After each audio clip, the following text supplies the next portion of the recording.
What's up, everybody? Welcome to the CanesInSight Daily Podcast powered by Ashari and Levine Accident Attorneys. Happy Friday.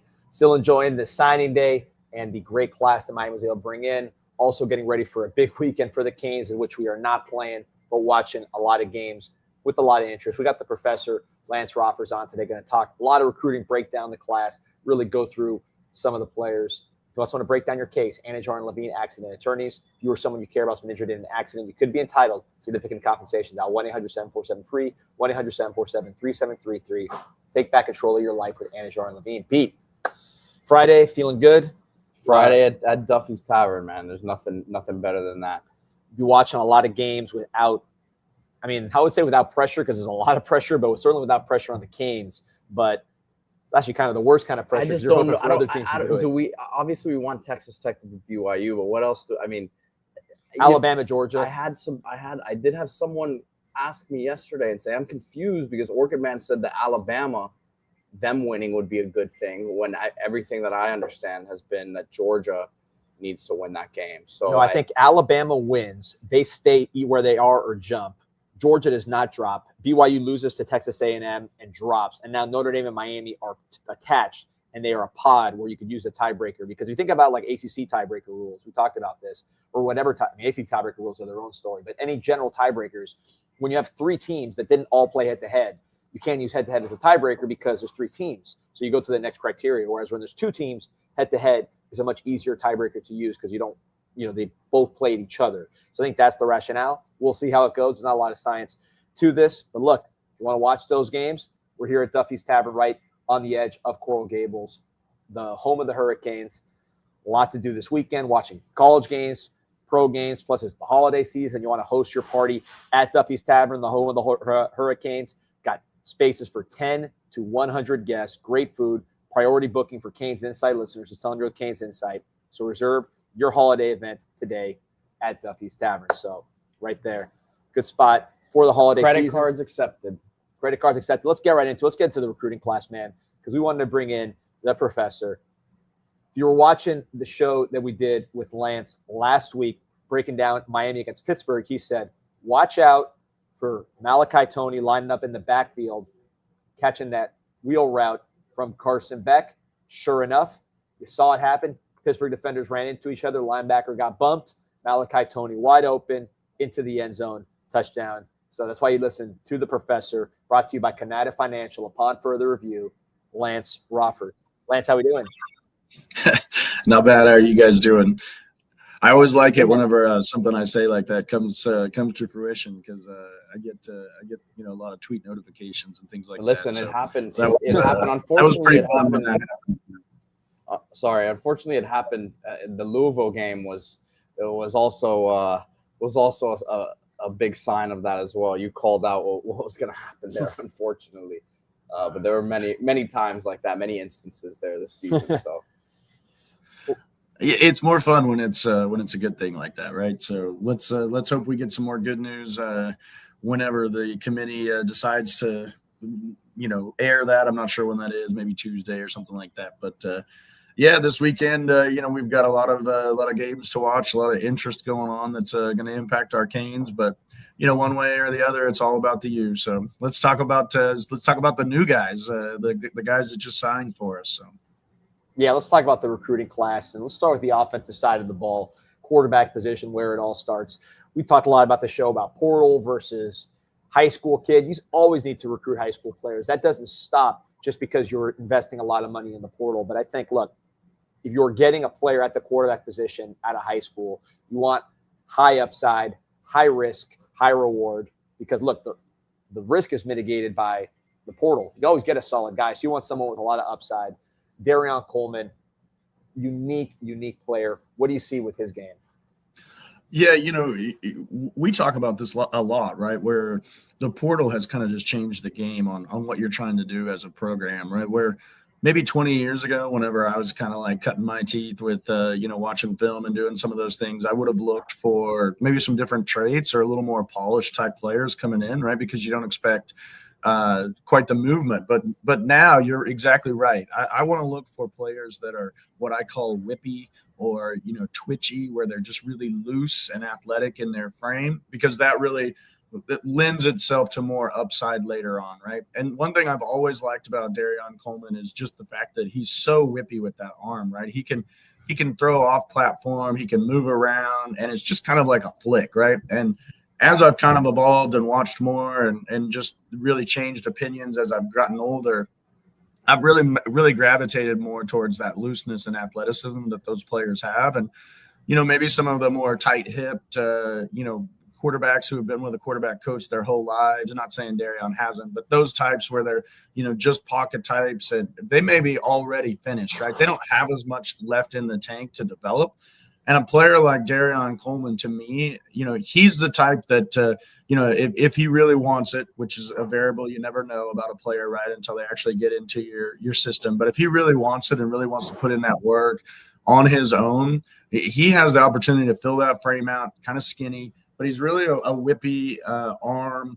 He's really got that point guard mentality, right, where he's looking to develop or distribute it to his playmakers rather than, just always make the play himself, like kind of like a Vince Young would have, looked like, where awesome player, but really he was trying to set himself up, on film a lot of times. But this player is really trying to get the ball to his playmakers. He's also been a player that's really done it in all settings, right? He's gone to camps like the Elite 11 and performed there, right? And I think he even put himself into the finalists there. He's gone to 7-on-7 and he's been like, the golden arm or whatever it is, MVP of those camps and won those camps, right? And then in high school, actual games, right, against good competition, he's performed there as well. And another thing that I really like about him is he doesn't throw a lot of interceptions, so he protects the football. He's not one of these individuals that puts the ball in harm's way at high school. I'm a strong proponent of what you do at each level is just going to get magnified at the next level, right? So, if you're putting the ball in harm's way at the high school level, I think that's going to get magnified at the college level, right? And those are things that maybe you can coach out of a guy, but it's all projection. And this player right now, to me, if you needed him to next year, he could probably step in and manage a game for you already. And there's so much untapped potential with him as well, just from a frame standpoint, from an understanding of coverage standpoint, from, just some of the backyard football that maybe I see in him where, he's kind of rolling out with the ball a little bit loose, some of those things. I think those are all upside that you can work on with this quarterback. And then I still believe you go and get a portal guy on top of it, right? And let Darion and the other players that you already have in your program just continue to battle it out. And, maybe one or two leaves, but you just keep reloading until you actually hit on one, right? Where they just force your hand to where you no longer have to do the portal thing. And maybe you can spend those funds elsewhere. But that's kind of the way I see Darion. I think he's a strong quarterback.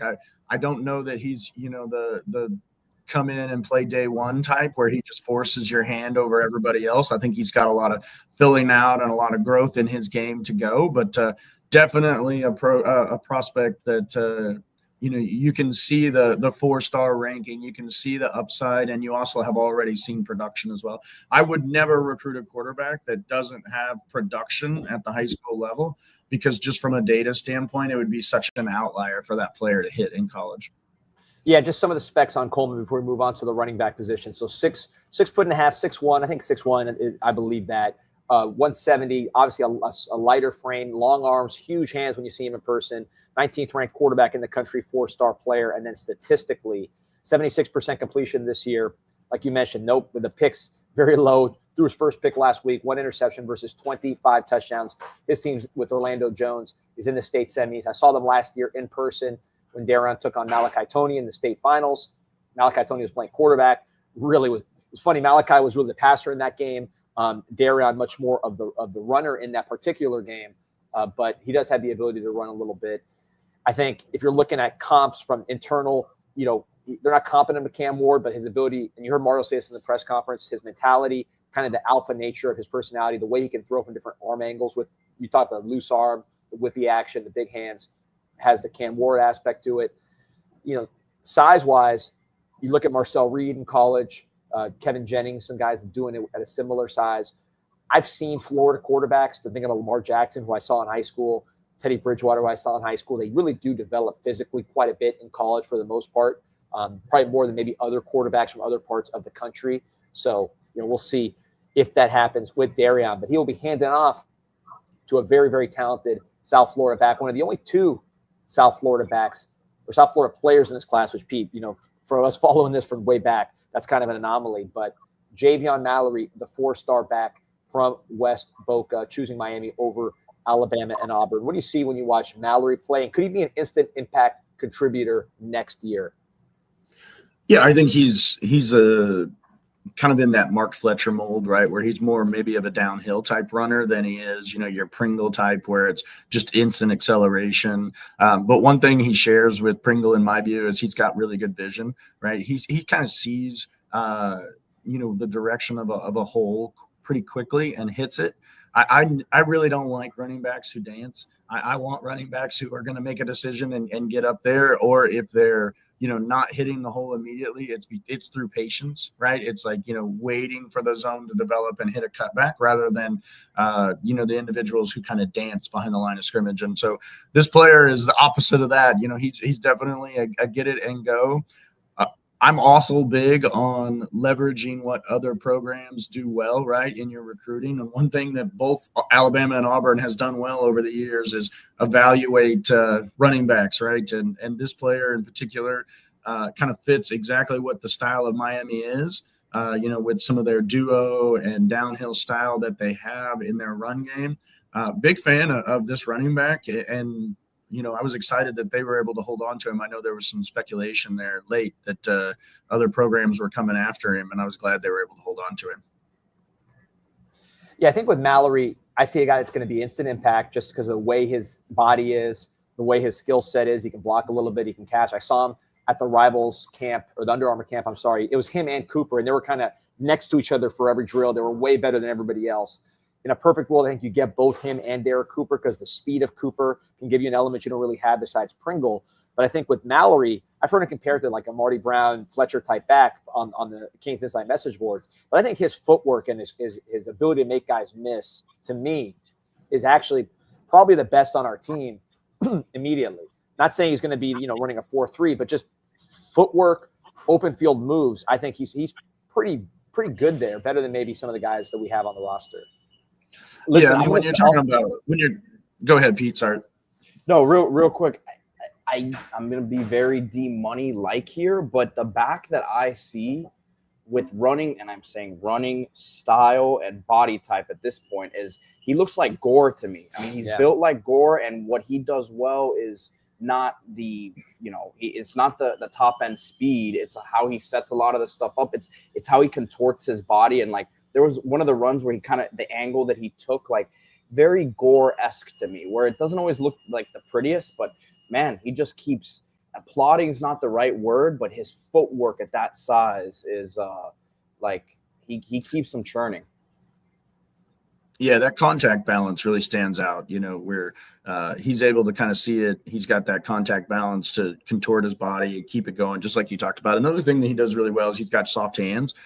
So I wouldn't say he's going to like line up and be your slot wide receiver or anything like that, but he definitely has soft hands on those swings and screen passes that I saw. And that's another thing that you can really kind of just implement into this offense, which has seen quite a few of those swing passes and maybe utilizing the running backs as an outlet.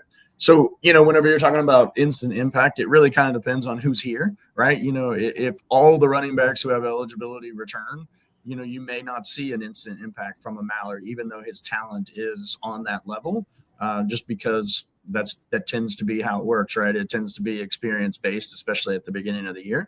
But let's say Fletcher jumps, let's say a running back goes into the portal. I won't speculate on names, but we probably can think of a couple that may possibly do that, right? Then you may have that situation where Mallerie is getting, 5-10 carries a game, right out of the gate next year. And you've got a Pringle and, maybe a Brown or someone like that, augments both of those styles. And you've got a well-rounded room. I think it's pretty obvious that Mario is always going to have, a stacked running back room, a stacked offensive line room, and this recruiting class just continues to, reiterate that fact. Yeah, in this recruiting class, 21 blue chip players. We just talked about 2 of them. So now we're switching to the receiver position, which I think if you tally up the strengths of the class, offensive line right at the top, I would put pass catcher maybe as the number 2 when you merge wide receiver and tight end. But we'll start with receiver. And the highest rated receiver in the class, Samorian Wingo out of St. Augustine, 6'2", 180. Top 5 player in Florida on the composite, number 7 receiver on the composite nationally. And a guy who I think really emerged as a senior, was already a 4-star player, but take that jump to the high 4-star player. We've seen his basketball highlights. He really can play ball. He's not just a guy that's out there, grabbing rebounds. He has some skill to him. And you just see a pretty well-rounded game. But you've done studies on receivers, Lance. Production, basketball, how does all that stuff play in? Yeah, I think one of the things that you also saw kind of sprinkled throughout this class is players that their senior film showed a jump from their junior film, right? And with this player, I saw that exact, same trend. He was a nice, good player in, his junior film. He's somebody that you would recruit to this level, but in his senior film, you just really saw him understand, open space a little bit more. His hands just really seemed a little more natural, and the rack was always there, right? That's always kind of been his calling card, right? That run after catch ability. But to me, this is one of the gems of the class, the entire class at any position. Wingo is a player that, if you told me he was a 5-star, you told me he was, right next to any receiver in the country, I don't think I would fight back on that too much. Solid comp, he can play the X, he can play the Z. If you wanted to, you could probably stick him in the slot. He could probably learn that. He doesn't play that much right now. He really is more of an outside receiver currently. But of course, then your highlight right after I say that shows him in the slot. But he's a complete wide receiver in my mind that attacks the football. Something I always look for with wide receivers. I want receivers who, are attacking the football rather than waiting for the football to come to them. You can be wide open at the high school level, right? We call it high school open a lot of times on film, and they can wait for the ball at that level, right? But at college, that just gets magnified. That space that you have, it really kind of goes down. And I want to see players that attack the football. To me, he's a physical player as well. He breaks those arm tackles. Really big fan of Wingo. I think he's got a chance to play right away next year. Wingo ended up as our highest ranked receiver. The guy that started off as our highest ranked receiver, I think he dropped a little. I know he dropped because of injury. Nothing catastrophic, but he was out for most of his senior year. And that's Vance Spafford out of Southern California, Mission Viejo. 5'10", 175, verified 4.3, 5'40". 4-star player, number 22 player in California. But again, I think his ranking would be higher if he was healthy as a senior. Extremely productive. And you've talked about it. The correlation between high school production at that particular position is almost more than the other positions. And then he not only has that production, but he has that verified speed, which I think takes it to another level. Yeah, I mean, if there's one player in the whole class that's probably my favorite, it's going to be this guy, right? Because I can pound the table and say one of us. He looks just like me, in high school, and the guy's just torching people and going to the U to play wide receiver. So I love him. Did you run 4.35? No, I did not run 4.35. That would have been great. But one of the things you can't help it, right? You see a 5'10", 175 pound white kid, and you think that guy's going to Georgia, and you turn on the film and you're like, ooh, that's juice right there. That's juice. And, they had a proof of concept with a guy like Ladd McConkey, right? That went to Georgia and was just, toasting everybody. But this guy's got even more juice. I'm not saying he's going to be a better player overall because receiver has so many more things to it. But if you watch the just instant acceleration from this player and just the long speed combined with it, this is the type of receiver that Miami really needs right now. One that the safeties have to respect, just because that speed is evident. It jumps off the tape the moment you see him. And then he's not like he's not a soft wide receiver either. He will go over the middle. He will take hits. He'll catch the ball in traffic.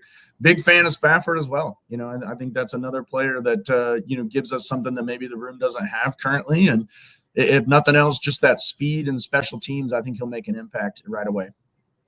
Yeah, it reminds me of Philip Dorsett, if I'm making a comp, because, obviously they're going to compare him to Barrios and Restrepo, a lot of white guys. I think the reason it reminds me of Dorsett is Dorsett was the same kind of speed, right? We're talking about on the top of the scale, 4.3 type speed. Dorsett was also a route runner, right? He was not somebody who was just out there winging it. And Dorsett was not a pure slot, like a right now get open kind of guy. He could play outside. He'd hit you in the slot with those seam routes going down the field, but he wasn't like, just a quicker than fast kind of guy. He was a fast guy that could run routes. And neither guy, like Spafford or Dorsett, are like great punt returner types, right? They're not like ball in the hand, beat you. They beat you with their route running and their speed. So that's why if I were to compare him to any Cane receiver, yeah, the obvious one's going to be Restrepo and Barrios because of skin color. But I think Dorsett might be more of his lane and his potential role. And obviously that'd be a great outcome for the Canes if that's the case. But I want to get you, Lance, on someone else who has a tremendous physical skill set, bigger body. That's going to be Milan Paris, another big-time riser, top 10 receiver according to some services out of Akron, Ohio. 6'5" basketball player, verified 4'5", and a really nasty blocker too. What do you see with him and his different kind of skill set? Yeah, he's definitely a different type of receiver. He's going to be more of your back shoulder, fade, high point specialist, right? He's definitely a long strider type. Whenever I call someone a long strider, that generally is like more of a build-up speed type. Not really a separation guy, so he's going to have to rely on those contested catches, at least to start, as he learns a little bit more some of the nuances of the game. Route running's a little bit raw. Some of the competition I wasn't sure about. As I was kind of watching that, it looked a little lesser maybe than what you see in Florida, things along those lines. I was intrigued with this player. Anytime you're talking about a 6'5" guy and someone who can jump up, that's a type that I like. Probably not my number one rated receiver right now, but certainly a guy with just as much potential as anybody if he continues to put in the work. One of the comments I heard, I was hearing an NFL scout who now has a podcast talk about this, and he said the sign of your culture is when your bigs run and your smalls block, or on offense, your smalls tackle, right? Or sorry, I said it backwards, but you know what I'm saying. When your smaller players tackle on defense and block on offense, and your bigger players are running to the ball or running to make an extra block, that's a sign of your culture. I think with Paris, the fact that he's already blocking that way at the high school level with all the physical attributes he has, I think that's a pretty good sign for his ability to care about the game and improve his game. Going to the last receiver in the class, Tyron Evans, interesting kind of guy. I think he was another one that battled injuries as a senior. I think Miami was catching him on the up because he had a really good junior year and he was getting a lot of SEC attention, committed to Tennessee, and kind of stalled out a little bit. That's why his ranking didn't really rise because he got hurt as a senior. Nothing too catastrophic, but you wanted to see him keep that rise going. But I think it seems like somebody, his role is pretty clear. He's trying to get vertical and stretch the field with length and speed. Yeah, I feel like this room is, a sum of its parts type room as well. I don't think that I think they were building a room of types, right? So you've got, you've got Wingos, your do-it-all X. You've got Paris, who's your size. You've got Spafford, who's just kind of your pure speed, can play inside and out type. And then Evans, he's got that length. He's definitely a developmental vertical, just like you talked about, at the Z, most likely. But he's already blocking. You can implement him in that crackback or that wham blocks, that we saw Lofton do quite a bit this year. I think, if you wanted to go more, maybe 11 or 10 personnel where you don't have a tight end, you don't have a Lofton, as a sniffer, you could use this player in that type of role. Same thing with the Josh Moore and those types. I think they're building out depth of types in this room and, versatility to where you don't just have a room full of small slots or you don't have a room of just big boundary types. And this overall class really reflects like someone sitting at the kitchen table and putting a puzzle together, right? As you put that room together and you kind of look at what's next and what's needed. I'm a big fan of like your fourth wide receiver that you take in a class being a guy that has traits like this and has shown that he'll work and on-field football culture. You can see football culture on film just in the way that they're acting, the way that they do the little things, the way that they chase. And Tyron Evans, when you watch him, he has the traits to be somebody in year 2, year 3. He's probably not a now player though. So switching to the tight end position, and Lance, by the way, shout out to Peter producing a storm up over here, pulling up these clips. Lance, from watching the draft and following the draft, these tight ends tend to have very weird paths to the NFL. Whether it's basketball, other positions, it's not usually like, hey, this guy's played tight end for 4 years in high school, tight end for whatever in college, and then goes pro. There's usually some sort of journey there. But these are long, athletic guys. And if you talk about risers and long, athletic guys, Gavin Mueller out of Chicago, basketball player, switches to football as a junior, 6'5", 255. I heard that's all legit. 4'5", again, I've heard that's pretty legit. Now he's the number 7 tight end in the country. And you watch him against, Chicago suburb competition. But, man, the traits that you believe. 55-foot shot put as well as a sophomore, Lance. I don't know if you saw that.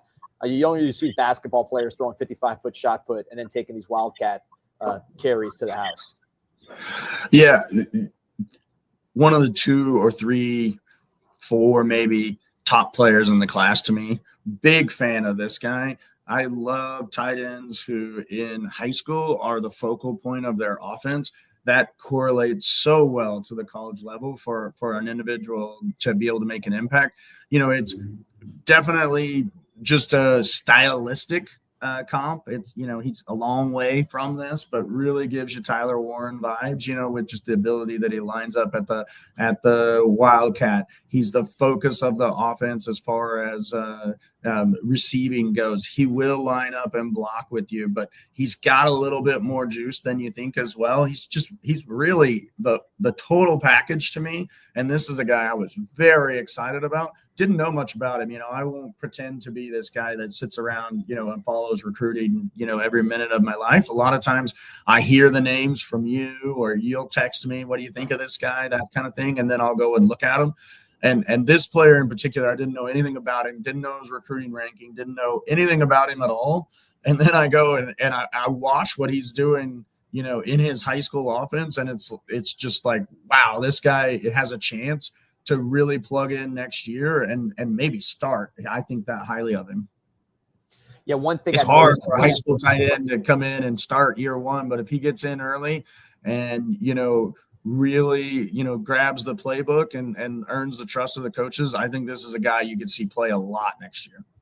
Yeah, that would be huge. And one thing I've noticed, Lance, because we always go back because we always communicate about the draft. I go back and watch, especially the 3 stars, guys that kind of jumped their ranking. I try to see what they did in high school and how they got to the first round. One of the biggest trends I've noticed is if you're a player over 230 pounds, let's say like linebacker, tight end, and then any defensive line position or offensive line position, and you're taking wildcat snaps or playing quarterback in the high school level, that is a huge, huge indicator of success. I've seen it whether it's Vita Vea, right, as a defensive tackle, like a Tremaine Edmonds, the linebacker who was playing quarterback for most of his career in high school. Like it just with those bigger guys, because the smaller guys you expect that, but with the bigger guys, I think that's one of the biggest tells of success. And this guy's already 255 pounds. Another tight end I want to talk to you about, Lance, from Fresno area of California, Izzy Briggs, another 4-star player, and he's not as heavy as Gavin Mueller, right? This Israel Briggs, I think the biggest concern I have with him is just, you got to project weight. So there's a projection involved. He's 6'5" also, but he's closer to probably 210 right now. But man, he also plays every position just like Mueller does. And if you want to talk about explosiveness, this dude right here, man, he has some serious juice playing all over the field. Yeah, if you strap WR next to his name, I wouldn't blink an eye, right? Like his juice and his looseness in his hips, the explosiveness that he has. He's a wide receiver playing tight end right now. That's what he is. But what separates him and often separates the guys who make it, when they're maybe thinner framed like this type, is their ability to, be tough and physical and at least try on the line. And he has plays on tape where he is lining up trying. This is your sniffer. This is your F-type. This is your movement player. At the college level, you're not going to stick him on the line as your Y, and ask him to dig out an edge and maybe, reach block or turn an edge. That's not his game. But if you want some juice, if you want a movement specialist tight end, you want a guy that, can dust a linebacker, on some of those seams, this is your type, right? This is your Arroyo light type to me, you know, that's 6'5", but he's got juice on the seam. Something to me this offense really missed early on, right? You know, a guy that you know, can really threaten that seam. He's probably not a now player. He's probably a special teams guy, get his feet wet, play against the Bethune type in year one. But boy, there's juice there. And if he sticks it out and really works, you could have what a combo here. This is the type of tight end room that could bring back that tight end U or continue that tight end U legacy that we have. I really liked last year's tight end group too, so I'm not discounting them. You know, I'm just excited about these two that when I watched them, I felt like, you know, I felt like, okay, they're going to be a good, solid group of tight ends. And then I just kept watching them and, you know, sat up more, the old meme of the guy in the video game chair, you know, he's sitting back and then, ooh, it's up, you know. And that was kind of me whenever I was watching both of these players. You know, I've already kind of mentioned I loved Mueller. He was one of my favorite guys, but don't discount Briggs either. He's the type that can really be a flex weapon for you and bring a lot of juice. I get some Kelvin Benjamin vibes there as well. Obviously, Benjamin played more of a receiver role, but who's to say what Briggs's role ends up being? I think body type wise, there's some similarities. Yeah, I think it's all about what kind of weight can he put on. You know, if he's Benjamin was big, Benjamin was thick. Yeah, and can't get, you know, more than 10 on him in college, then you're going to have a different type of conversation with him than if he can get to that 230 area, you know, and then maybe he can hold some of those pounds enough to dig somebody out or wham or, you know, at least be a threat in the run game. But if he's a tell, right, where he's, you know, when he's on the field, you're throwing, I think the coaches tend to discount those types quite a bit. You know, Benjamin was probably a little bit longer and a little bit better at maybe plucking, you know, a high point, some of those fades that he did, you know, maybe not so much in the NFL when we think of that guy, but in college and his high school tape, I think he may have been just a little bit, you know, better at that area of the game. So I'm not sure it's a 1-to-1 for me. But I think Briggs has a lot of potential, especially when he's your number 2 tight end. I like him a lot better as the second tight end rather than maybe, you know, your only tight end. Yeah, those 2 plays where he goes on a punt return, reverses field, takes it to the house, and then he takes a straight up toss out of the backfield, 99 yards. I mean, I've watched a lot of tight end film. I have not seen that very often, right? I mean, I talked to people on the 7-on-7 circuit who've seen him at that level against really, really good defensive backs. And they say this guy's a real deal receiver. So there's a lot of athletic talent. I think, yeah, weight.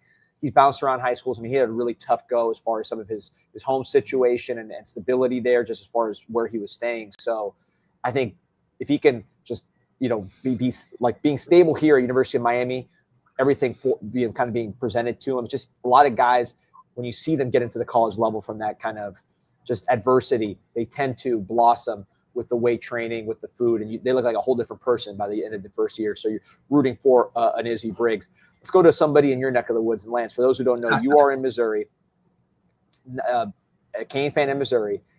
I don't think you live in Springfield, right? Yeah, this guy's my city.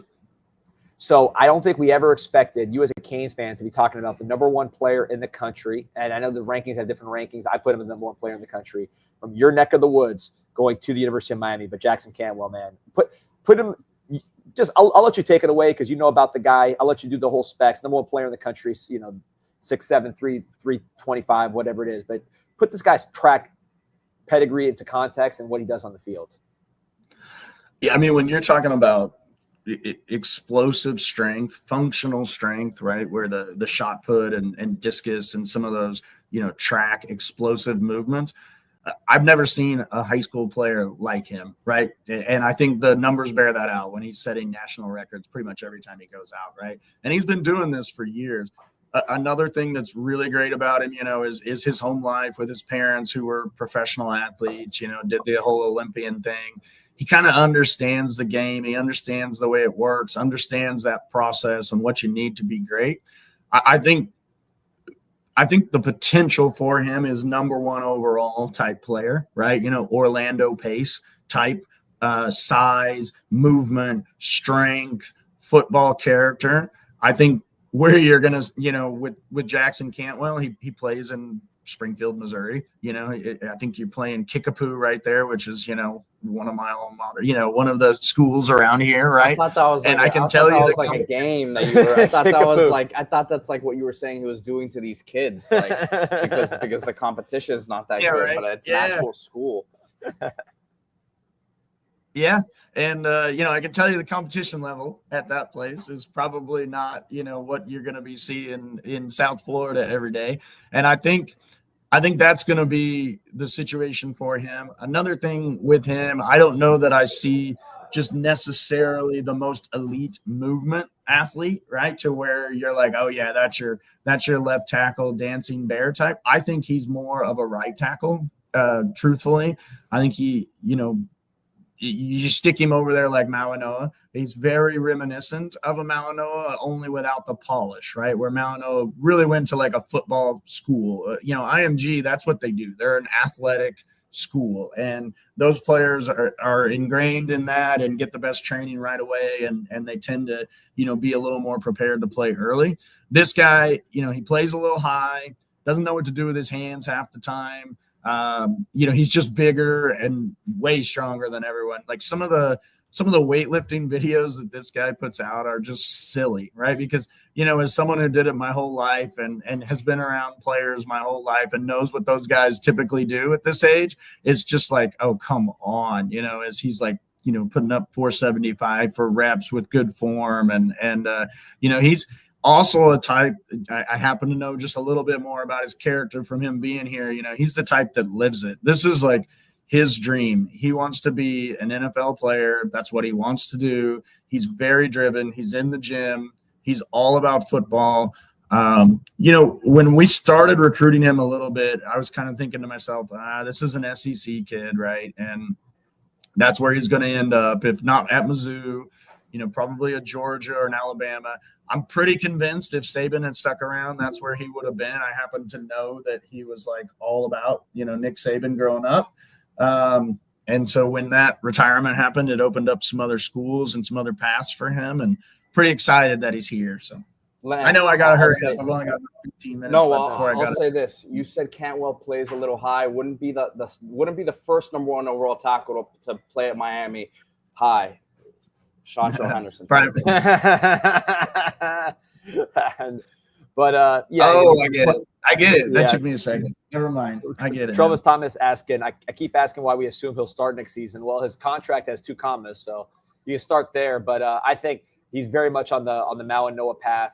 A lot of these there's a very safe profile as far as like the elite top 10 player in the country offensive tackle. Lance, because you go back and study this stuff. Those guys typically get drafted in the first round and work out, especially when they have the intangible stuff, the work ethic, 33 ACT as a sophomore, all the background, all the stuff that Cantwell has, you expect to keep on point. I just never seen, especially at this length, hand strength like what this guy has. 76 shot put. Jalen Rivers won states at 54, and this guy's 76.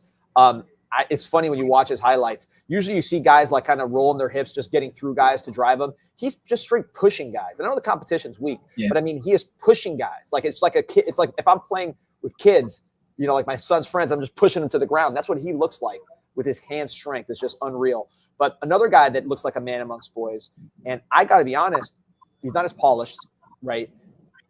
Not as highly rated, nearly as highly rated. But I saw every single top offensive lineman in the country come through Miami in the spring because we had everybody. The guys that went to USC, the guys that went everywhere. They visited Miami this spring. We had everybody on campus. The most impressive looking kid I saw, including Cantwell, who looked great physically, Joel Irvin out of Fort Myers. And again, raw, but the movement skills and the size, I think, is pretty unique with this dude. I've never even heard of the person before, right? You text me and you say, this guy is the most underrated player in the country. Now, Danny, you are a little bit of a hype guy sometimes, so that's not the first time you told me something like that, right? I go and watch his tape, and I texted you back. If you told me that just based on tools and frame that this guy was the 5-star and, Cantwell was the 4-star based on just their, tape and those kinds of things, I would have believed you, right? This guy's frame and just potential is absolutely first-round caliber. They don't make them like this very often. It's like he was grown in the lab. way too high, right? Really, really just absolutely stands straight up at this point. But physical skills, if you can actually get him to drop his hips and learn to play that way, you've got the potential. This is your left tackle potential right here, just with that arm length and just the kick slide, that initial step. You're not asking your offensive lineman to run 40 yards most of the time, right? You're asking them to run 6 to 8. And the initial quickness from a man this size is not one you see all the time. This is a take all day, no matter how many players want in, just because of the absolute, off the scale potential that he has. And he also really likes to play the position on film. He likes to put you in the dirt. He wants to bury you, and he thinks it's kind of fun on film. Some of these guys are not that way, right? The old gentle giant kind of like thing. He is not that way. He absolutely likes to hit you and put you on the ground. For those reasons alone, I would have taken him. But he does have movement skills that really kind of put him. He's absolutely got grip strength, and he's got now mass. He's probably a 2-year project to me. But he's got a chance to be a left tackle of the future. A lot of like that Markel Bell vibes, where he just blots out the sun type of size. But he's also got guard fallback if maybe he does continue to just play too high and you need somebody to like get quicker contact, right? And I know that sounds probably counterintuitive, but at the guard position, everything happens so much faster. The contact happens so much faster. Especially in pass protection, you can get away with that a little more at the guard level. So Mario said this publicly, so I think I can say it, but this has definitely been the internal vibe, is that this is the best offensive line class they've ever signed. We talked about 2 of them at the top. This third guy, another 4-star player, another big riser, because Irvin and him started off as 3 stars and they rose up. But somebody that I absolutely love, and I put him in that top of the chart category where he could be a day 1, day 2 pick, is Ben Congdon out of Ohio, small town Ohio. The profile here, 6'7" wrestler. That's unusual, right? Because wrestling's such a leverage sport. Yeah. You don't usually see too many guys 6'7". And then the way the bend, the flexibility, his body looks like he's just perfect to gain weight because he's big down low, and he has a thin kind of wide shoulders, but a thinner frame is going to put on weight, long arms. It just, to me, this is a guy that's you could easily see him going on an upward trajectory with good coaching, assuming the intangible stuff is what you'd expect from a Midwest wrestler. Yeah, love the wrestling background. He looks like a swimmer up top, where he's just kind of got that V shape and really looks like he can, fill out, carry more weight. This is a feet guy, right? You talk about offensive linemen, you want them to be able to kind of have those feet. That's what this kid is right here. When you've got length and feet like this, you've got yourself an absolute starter kit. I do think, he really has to fill out. I think he's got to gain some strength. He's got the leg drive right now, but another player that absolutely plays too high right now, has no idea what to do with his hands, right? You can even see right there on that clip, his elbows are like this. That's not how you press, right? You keep them in tight like this, and that's where you get your power. So he absolutely has no idea what to do with his hands, plays too high, doesn't roll his hips right now. He's playing Ohio, small school, probably not the best competition. I don't know super well, but probably not the best competition out there. Again, though, an individual that he really has the ability to move in space that's unusual for a player his size. And I really like the upside for that guy as well. If you're talking about this player as your third offensive tackle, you probably have the best offensive line class in the country. Yeah, I think we do. And I want to go into the interior here. I would be hyping this player more. He had an injury, tore his ACL as a senior in high school, which, look, Jabor Antoine tore his ACL last year, and he's played as a freshman at corner. So you don't want to read too much into these high school injuries. But, man, Canon Picket, brother Pickett is defensive end for the Canes. Dad played here. His cousin we see for LSU, one of the best athletes in the country there at corner. Guard body, 6'4", 320, out of Tampa. Wide 4-star player. He looks like exactly what you think as a guard from a width standpoint. But then you watch his film, and really the athleticism stands out to me. Yeah, he's a tackle to guard convert. Yeah, you love that. You love it. Also, just kind of shows an ability to like understand and handle the ball. There's a lot of trust in whenever you put the ball in a player's hand, right? You put it in a big man's hands like that. That just speaks to the trust that the coaching staff has for them, that they're not gonna, try and get outside of themselves and have a turnover. So another thing that just kind of speaks to is his, culture, football character. He played left tackle in high school, but you see the guard feet, the guard power, right? He's definitely going to be a guard. Kind of struggles in space just a little bit. I think he's perfect for those duo downhill blocks, right? Big fan of how he's nasty. He's another player that really just kind of likes to put you in the ground a little bit. And to me, one of the better guards that I had a chance to watch. I won't pretend that I watched 1,000, high school guards or anything like that. But of the ones that I did get a chance to watch, as far as converts or projections go, was a big fan of him with his grip strength too. I really like his grip strength. Yeah, just big hands. I mean, it's the guy I've seen most of these guys in person, and that's where you get a feel for stuff like, how strong are their hands or how big are their hands or length, just kind of the way they're built. It's hard to tell sometimes on a huddle video where you don't know how big the other guys are, right? It's you got the eye test. I'm a big believer in when you come to these in-person visits, and we had all the top linemen here in the spring. So it was very apples to apples eye test. And this is another guy, not as tall as some of the players we just talked about, but 6'4" and wide, prototype guard. One guy that I've heard a ton about buzz internally is like, hey man, we hit this guy. We hit on this guy. This was a good eval. Is Reese Woodro out of Orlando Boone, 3-star player, former baseball player, first baseman, a guy who plays on both sides of the line. But I think this guy is generating a lot of buzz as a potential center with just the way he can bend and his athleticism with what he might bring developmentally. Yeah, that's always a projection, right? Where you need a smart technician type at center. But what they ask their center to do, especially this year with Brockemeyer, where they're anchoring one-on-one against a nose tackle quite a bit in this system, and then also the duo get downhill type questions that they ask your center to do. I think he can handle those kinds of things. It's that, mental piece, it's the checks, it's the calls, it's the snapping that, I don't have a ton of background to go off of with the player. Really liked his temperament. He really is another bury you, knock you in the ground type of player. Good player. I wouldn't have put him on the level of maybe, the 4 that we've talked about beforehand, but was really impressed with his toughness.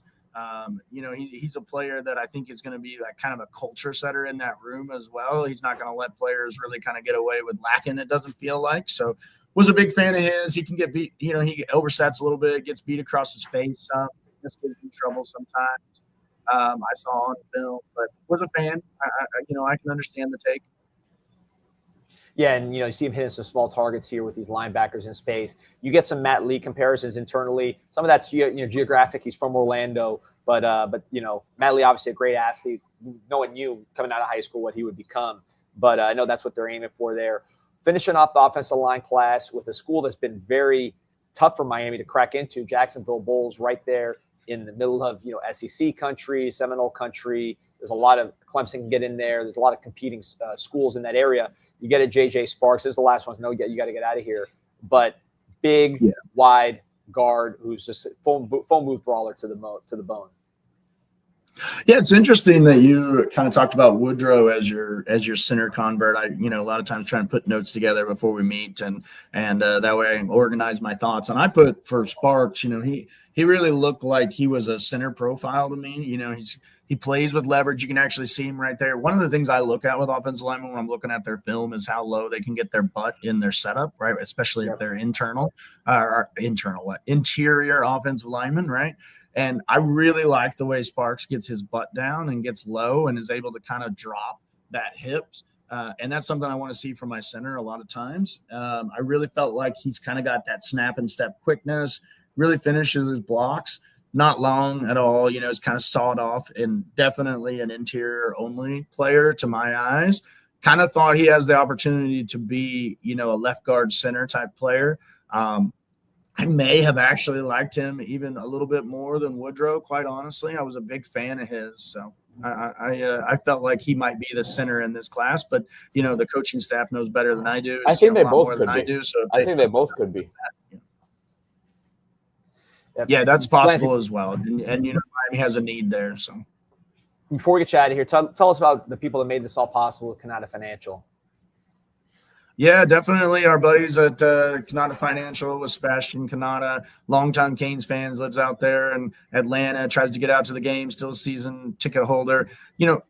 Let him be your CFO for your small business, right? Let him and his team, put together your bookkeeping, your budgeting, your forecasting, take those things away so that you can go out and grow your business and really focus on the things that are going to drive revenue for you, while Sebastian gives you the insights behind the scenes and is taking care of those bookkeeping needs for you so that you can, just focus on the things that matter. Plus, as Danny has said many times, most people don't love that stuff. And our friend Sebastian at CanadaFinancial.com does. So let him, set you up. You can call 678-946-2266, or you can log on to his website at CanadaFinancial.com, set up a consultation today. All right, Lance, I know you got to go. Appreciate you. Go Canes. All right, go Canes, guys. Awesome, man. So we got the offense taken care of. We're going to get to the defensive side of the ball here, Pete. And now you're doing the Travis Hunter. You got to go producing and analyst mode here, which I know you can handle. I know you can handle the post as well. You're an active guy. If you're an active guy like Pete, you know how hard it is to sit on the injured list with pain or injury. If you don't want to compromise your performance, contact the professionals at U Health Sports, University of Miami Sports Medicine Institute. Whether it's elite competition with Miami Athletics or just everyday movement, the experts at University of Miami Sports Medicine Institute will get you back on your game. Schedule a call today, uhealthsports.com. All right, so Pete, let's switch to the defensive side of the ball here, and let's start with Keshan Stansel. How about that? Let's start right there at the heart of the defense, the defensive tackle position, because this was such a huge position for Miami this year. When you talk about what Damian Lewis was able to do, getting this group to be, to me, top 5 defensive tackle group in the country. I don't think that's a stretch when you look at the way Miami's rush defense performed, the way they performed in big games against the Jeremiah Loves, the Jaden Boz of the world. You watched the Pittsburgh game. I mean, that was a dominant performance by the defensive tackle group. And I think Keshan Stansel, Pete, coming out of Raleigh, North Carolina, top 100 player, Clemson decommit, 6'3", 270. He's listed, but I hear he's closer to 285. Really blew up as a senior. Was great as a junior, 4-star player already. But his senior film with the motor and twitch, I heard, was off the charts. And they really love this guy. Yeah, this is what Coach Heatherman's looking for. I mean, you saw that they really didn't take a 300-plus pound interior defensive lineman once again. And he wants guys like this with that twitch, as you mentioned, the quickness, that first step, ability to get into the backfield and just be disruptive, right? That's what Heatherman's looking for. And I think this guy fits the bill in a big way. Tremendous flip for Miami here. I mean, again, just kind of lurking at the right time, I think, with the way that things were going with Clemson. And this is one that they thought they were going to get done first time around. So great to see them finish and get him signed. Yeah, these guys are rare, right? It's only so many players of this caliber, those top 100 defensive linemen, the top 100 national player that play defensive line. Those guys, bidding wars, they're the big money, big ticket items. There's only so many guys with that kind of size and physicality and movement skills alive around in the United States. So you go and get them any way you can. I think Keshan Stansel represents that in this class. To me, he is the most talented of the defensive tackles, but we don't know that. And there's going to be some competition. And one guy I wanted to point out that we pulled from Penn State is going to be Isaac Chukwura from Bear, Delaware, former Penn State commit. There was a little bit of drama just with his paperwork, but I was told that was really nothing. There was nothing to that. It was just a paperwork snafu. Virginia Tech definitely tried to come back in the picture there. So I think that's what we were, just crossing our fingers for there, that nothing was going to end up happening. But James Franklin tried to make a run at him again. So, yeah, and the guy ran a 4.8 laser, played offense and defense, super productive. Not the biggest guy, he's about 6'2", 270, 280 we're looking at, but the speed, the wingspan's crazy, and the motor.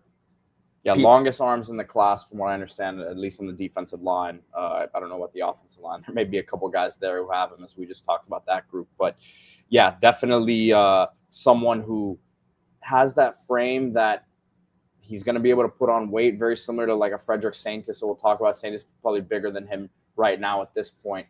But a lot of interesting body types in the fold. There's D-Money had to step away here for a second. We let these highlights continue to roll here, and it's interesting. We see him lined up.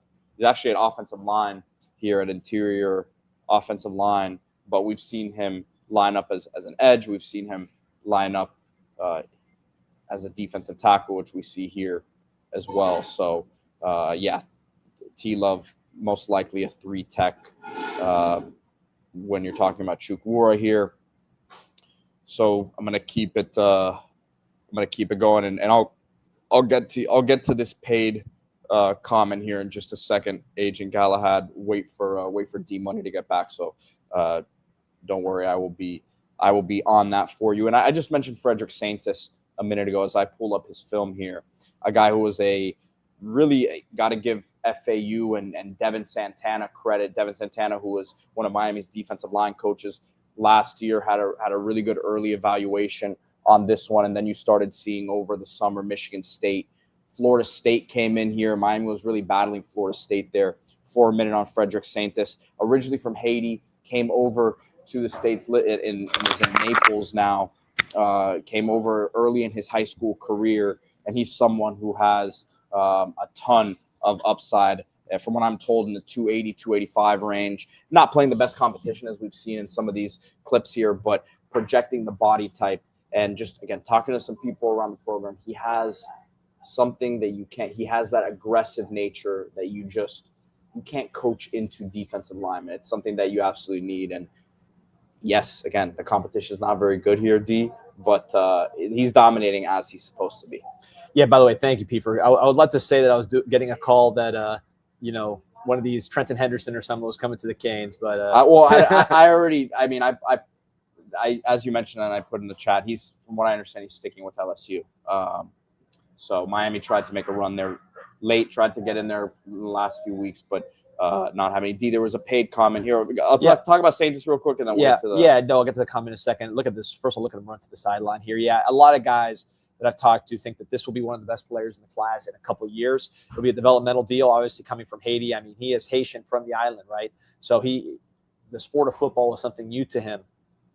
But the combination of being tall and long, but also strong and play, to be a true defensive tackle, he's in good shape. He was a wrestler. He did throwing events. Just played hard. All the reports on the kid are fantastic. Plays a smaller level of competition. It is what it is. But the guy's an extremely talented player. As a teammate in Oklahoma, so I mean, it's not like they don't have players where he's at. And I think it'll be a transition, but they really, really love what he's going to do once he gets in a weight room. And as Kevin Dennis points out, William Joseph and Brian Pata, 2 great Haitian defensive linemen. And really, William Joseph and Brian Pata, you compare them because they're Haitian, obviously, but physically they're not that much different than Fred Santis. They're taller guys, stronger guys, where it wasn't like a stout, wide guy or a really tall, skinny guy, more like a tall, strong player that became both Joseph and Pata, I believe, had time at defensive end, moved to defensive tackle. Santis will probably go straight to D tackle, but he's somebody I think Kevin says, good comps. Don't forget about Mesidor. Yep, another Haitian defensive lineman as well. It's been good to the Canes. Wish we had Jason Pierre-Paul. That was one of our big misses. Agent Galahad, and Elvis Dumerville as well. That would have been a good one there. Agent Galahad, appreciate your support. He says, I know this sounds insane, but I'd say Notre Dame's second best win would maybe be Boise State. If they lose to UNLV, does it help us? Yes. So we're cheering for our guy, Dan Mullen. We love the Rebs. We've cheered for those Mullen, guys. Man. What a coach. What a coach. He's patched that thing together. We said they were a playoff team before the year, potentially. Yeah. They need some help. But, I mean, I think if they win and James Madison loses and Duke wins, they got a chance to sneak in, maybe. Yeah, but you don't want Notre Dame to say that they beat a conference champ. That's an argument that they'll throw in there. Right, exactly. Producer Pete, there it is, man. He is tearing it up. All right, so let's go up northeast, Pete. Let's go to Logan Nagel. while we're talking about these defensive linemen. And you'll notice with these defensive tackles, right, they all, to me, fit a certain pattern. And that's going to be longer. Like, I think the shortest one is Chukwura at 6'2", but he has long arms. Some of them are 6'4". Leaner guys who are still defensive tackle size. They're not small, but they're lean, athletic, try to play on the other side of the line of scrimmage, high motor players. That's really what Heatherman wants: length, athleticism, and twitch, and the ability to be disruptive and run to the ball. He's not trying to coach up guys to have good motors, as we watch Logan Nagel here. And remember, again, a guy who Miami's flipping from a Pittsburgh that does a tremendous job evaluating talent on the defensive line. Yeah, exactly. And this guy's athletic, man. I know people, again, they see a big white guy, they think lunch pail, but this dude has some movement skills. I am going to do the white guy comparison, but just, again, a very good athlete that I'm comparing him to is Matt Walters, who Miami got from Florida. I believe it's from the the Treasure Coast area, if I believe. But similar size. And Matt Walters really had great first step quickness, man. He was hard to keep out of the backfield. I see that with Nagel. He is very disruptive with his first step, with his ability to get skinny. He's going to keep getting stronger. Miami loves guys that have big senior years, and Nagel had a dominant senior year up there in northern New Jersey. And that northern New Jersey area, which is like the New York metro area, has been very, very good to Miami over the years. Talk about Greg Olson, Njoku, a lot of those guys. And I think Nagel, I'm not saying he's going to be those guys. I'm just saying he could be the next. Greg Mark is another one from New Jersey. I believe Danny Stubbs also from New Jersey on the defensive line. Jamal Green, who's on Miami's championship team in 2001. So just a lot of guys coming out of New Jersey. And I think Nagel really fits what Miami's trying to do on the interior line. And he can also play outside as well. Got a question here as we continue to roll through this class. T-Love asking about the early enrollees. And I posted this on the Discord yesterday. The only two in question right now, and I'm not saying that there's still hope they could be early enrollees, but are Fred Santis, as who we were just talking about here a moment ago, and Milan Paris. Would love to obviously get both of them in. They're still working to see if that can happen. Have a limited amount of time here to get whatever you need. And of course, Santis had, coming over from another country, the credits always get a little bit more, kind of difficult to process there. But there's still some hope that both of those get done. We'll see what happens. But everyone else, from what I understand, expected to be here in January. Yeah, great news. Obviously, that was huge for us last year, even though Bryce Fitzgerald got here late and was still able to basically start as a true freshman. So it's not, if you do not get here early, doesn't mean you can't start and do all these great things. It just means it's, it's a little more difficult. OJ Frederick, another one who got here later, who started as a true freshman. So you want them all early. That's good news that they're here early, but it doesn't mean that they can't contribute as true freshmen if they don't get here earlier. Last guy to talk about, Pete, this is a guy you've been very excited about since the beginning. When he was beginning his senior year, you were sending me video of him and some of the stuff he was doing in Alabama as a senior. And that's Tyson Bacon from Hoover, Alabama. 3-star player. I think part of the reason why he didn't rise in the rankings to a 4-star level is he did get injured as a senior. Again, he's expected to be totally fine. But one of these guys, we know Hoover from that reality show, right? Big-time program, 6'3", 265 range, similar to what we just talked about with some of these other guys. Had a lot of SEC interest despite the lower ranking. He was a guy that had a lot of SEC offers. I believe he officially visited, he officially visited University of Florida, officially visited Alabama, where he's from. So this is not like some kind of sleeper. And he was on fire to start the year. Miami really excited about this guy. High motor, highly productive, got a great reputation locally. You hear the high school coaches talk about how good he is in that area. And somebody who I just think, as he gets better, recovers from his injury and just fills out a little bit, he could be just with these other guys as a potential defensive tackle for us. Yeah, this was an interesting one to me because we've talked so much about, hey, there's a few guys who were banged up. Maybe, there were some guys that didn't end up getting into the class because they weren't, didn't have great years and all that. And from what I understand, he played 2, 3, 4 games at the beginning of the season and then got hurt. And after this film came out, the staff they said, we've seen what we need to see. We're sticking with him. So I think that goes to show you that his film last year was good, but they felt like he took the next step this year. And even there were people that I talked to that they liked the take at first. They said he's got a good body type, but after this film came out, they said, yeah, he's he's better than I think we actually thought he was. Yeah, Alabama's been good to the Canes. Talk about Mike Jackson, probably the best cornerback to come to Miami, and almost, with going back to like Antro Roll and Kelly Jennings era. Birmingham, man. Yeah. I mean, if you look I remember going to Birmingham to meet with his mom in the agent game, and we met at a Top Golf. Birmingham, love Birmingham. Would have been a good guy to get, man. He's about to sign another good contract. I think he just signed one, but he's playing at a super high level. So shout out to Mike Jackson, Alabama, Cole McConaughey, Bobby Pruitt playing a lot this year on defense. So Alabama's been good to the Canes. So one thing you said, Pete, that was interesting to me was we were breaking down the class and like where we thought the strengths were on the defensive side of the ball. And you were very quick to say, and I agree with you, I think it was a good take, that the defensive ends in this class are very impressive. The pass rushers, right? Some of those guys we just went over could be bigger defensive ends in certain situations, like an Armando Blunt or whatever, who plays outside and inside. But man, the defensive ends, the pass rushers, the pure get after it guys in this class are very exciting. Pete, I'll let you start with whoever you want to start with, either one, because both of these guys from the state of Florida, and I think they both could have gone SEC if they wanted. A lot of interest. Miami fought and kept both of these guys who can be, to me, dynamic players. So you let me know where you want to start. Yeah, I'll start with Ashari Charles, and you talk about the SEC interest, but man, I mean, he had at certain points of this process, he had, as I'm pulling it up here, but he had Alabama was after him hard. I mean, there was a point there that there was some concern whether or not he would stick with Miami.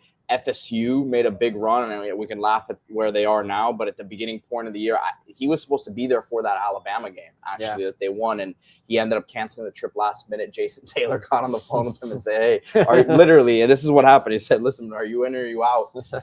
And that was that for that portion. Missouri came after him, but he was an early commit, and I think obviously had those things, but wasn't publicly going to a lot of camps and stuff like that. So it was a bit under the radar.